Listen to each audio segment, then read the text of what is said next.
అందరికీ నమస్తే అండి. మన రాష్ట్రంలో వాలంటీర్లు ఉంటారా ఉండరా? ఒకవేళ వాలంటీర్ల వ్యవస్థ ఉంటుంది అని చంద్రబాబు గారు చెప్పారు, లోకేష్ గారు చెప్పారు, తెలుగుదేశం పార్టీ కూటమి ప్రభుత్వం హామీ కూడా ఇచ్చింది వాలంటీర్ల వ్యవస్థ ఉంటుంది అని. వ్యవస్థ ఉండడం వేరు, ఇప్పుడు ఉన్న వాలంటీర్లను ఉంచడం వేరు. ఆ వ్యవస్థను అలా ఉంచి వీళ్ళని ఇంటికి పంపించేసి కొత్త వాలంటీర్లను రిక్రూట్ చేసుకుంటారేమో ఎవరికి తెలుసు. సో అది ఇప్పుడు చాలామందిలో అనుమానం. చాలామంది వాలంటీర్లో అదే భయం వేస్తుంది. అసలు వీళ్ళని ఉంచుతారా ఉంచరా తీసేస్తారా ఏంటని. దీని మీద ఒక చిన్న క్లారిఫికేషన్ ఏంటంటే, నాకు తెలిసినంత వరకు మన రాష్ట్రంలో దాదాపుగా 2,65,000 మంది వాలంటీర్లు ఉంటే, దానిలో ఎన్నికలకు ముందు ఒక 90,000 మంది రిజైన్ చేశారు. ఎన్నికలకు ముందు వైసీపీ వాళ్ళు కొంచెం ప్రలోభ పెట్టారు కదా, మీరు పార్టీ తరపున వర్క్ చేయండి, లేదా పోలింగ్ ఏజెంట్లుగా కూర్చోండి, సంక్షేమ పథకాల మీద ప్రచారం చేయండి, పార్టీ జెండా మోయండి, ఇంటింటికి తిరగండి, మీకు 15,000 ఇస్తాం, 20,000 ఇస్తాం, ఈ గిఫ్ట్ తీసుకోండి అని ప్రలోభ పెట్టారు కదా. దానికి లొంగి 90,000 మంది వాలంటీర్లు రిజైన్ చేశారు వాళ్ళ పోస్టులకి. కాబట్టి ఇప్పుడు ప్రస్తుతం విధుల్లో 1,75,000 మంది వరకు ప్రస్తుతం విధుల్లో ఉన్నట్టు ఒక లెక్క, ప్రాథమిక లెక్క. అంటే రఫ్గా 170కి అటు ఇటుగా ఉంటారు. 1,70,000 మందికి అటు ఇటుగా ప్రస్తుతానికి విధుల్లో ఉన్నారు. సో ఇక్కడ టీడీపీ ఈ ప్రభుత్వానికి ఉన్న క్లారిటీ ఏంటంటే, రిజైన్ చేసిన 90,000 మందితో మనకు పని లేదు, వాళ్ళు ఆల్రెడీ రిజైన్ చేశారు. రిజైన్ చేశారు అంటే వాళ్ళకు వైసీపీ అంటే ఇష్టంతోనో, లేదంటే వైసీపీకి భయపడో, వైసీపీ ఇచ్చిన డబ్బులకు కక్కుర్తిపడో, ఆశపడో రిజైన్ చేశారు.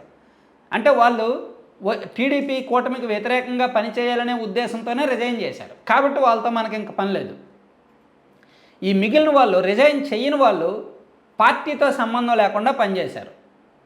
టీడీపీకి వ్యతిరేకంగా పనిచేయడం ఇష్టం లేక, వైఎస్ఆర్ కాంగ్రెస్ పార్టీకి అనుకూలంగా పనిచేయడం ఇష్టం లేక, వాళ్ళు రిజైన్ చేయమని ఎంత బలవంత పెట్టినా, ప్రలోభ పెట్టినా, ఆశ పెట్టినా లొంగకుండా చాలా స్ట్రాంగ్గా నిలబడి పనిచేశారు.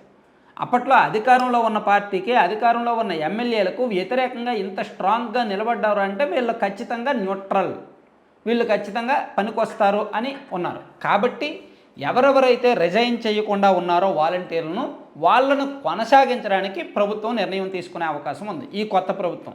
దీనికి సంబంధించి ఇంకా అఫీషియల్ ఉత్తర్వులు రాలేదు, కానీ ఇప్పుడు ఉన్న వాలంటీర్లను ఉంచుతారు. రిజైన్ చేసిన వాలంటీర్లను మళ్ళీ వెనక్కి తీసుకోరు. అయితే ఇప్పుడు ఉన్న వాలంటీర్లలో కూడా ఒక చిన్నపాటి మెలిక ఉంది.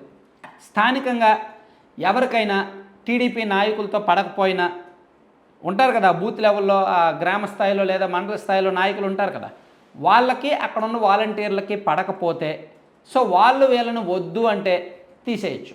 కానీ నాకు తెలిసి ఇప్పుడున్న అందరిలో కూడా ఒక 10 to 20% మంది మాత్రమే తీసేస్తారు. నేను అనుకోవడం ఇప్పుడున్న వాళ్ళలో 1,50,000 మందిని అలాగే ఉంచుతారని నేను అనుకుంటున్నా.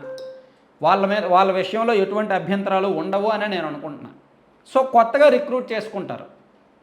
అయితే ప్రభుత్వం కూడా ఆలోచిస్తోంది, వాలంటీర్లను తీసుకొని 10,000 జీతం ఇస్తామన్నారు కదా, హామీ ఇచ్చారు కదా. సో వాలంటీర్లను ఏమైనా తగ్గిస్తే బాగుంటుందేమో, వాలంటీర్ల సేవలు కుదిస్తే బాగుంటుందేమో. అంటే 50 ఇళ్ళకు ఒక వాలంటీర్ ఉన్నారు ప్రస్తుతానికి, వాళ్ళని 75 ఇళ్ళకు ఒకరిని కానీ లేదా 100 ఇళ్ళకు ఒకరిని కానీ పెట్టే ఆలోచనలో ఉన్నారు.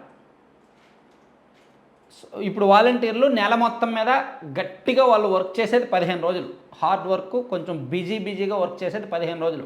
మిగిలిన 15 రోజులు కూడా సచివాలయానికి వెళ్ళి ఖాళీగా ఉండడం లేదా ఒక పూట ఉండడం మాత్రమే ఉంటారు.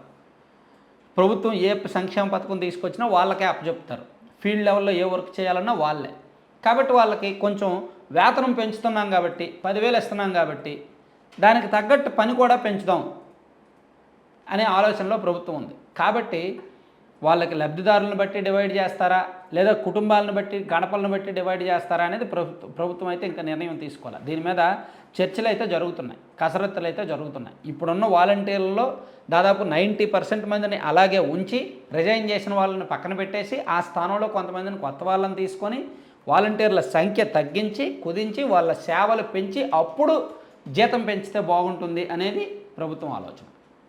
సో ఒకటి, రిజైన్ చేసిన వాళ్ళని మళ్ళీ తీసుకోరు. ప్లస్ ఇప్పుడు ఉన్న వాళ్ళలో ఎవరైనా మరీ ఓవర్ యాక్షన్ చేస్తే, గత 5 ఏళ్లలో ఏమైనా ఓవర్ యాక్షన్ చేసినా, వైసీపీకి అనుకూలంగా మాట్లాడినా, టీడీపీ వాళ్ళకి వ్యతిరేకంగా పనిచేసినా వాళ్ళని తీసేస్తారు. వాళ్ళు మాత్రమే ఇంటికి వెళ్ళిపోతారు. మిగిలిన వాళ్ళందరూ సేఫ్గానే ఉంటారు, ఎటువంటి ఇబ్బంది ఉండదు. Thank you.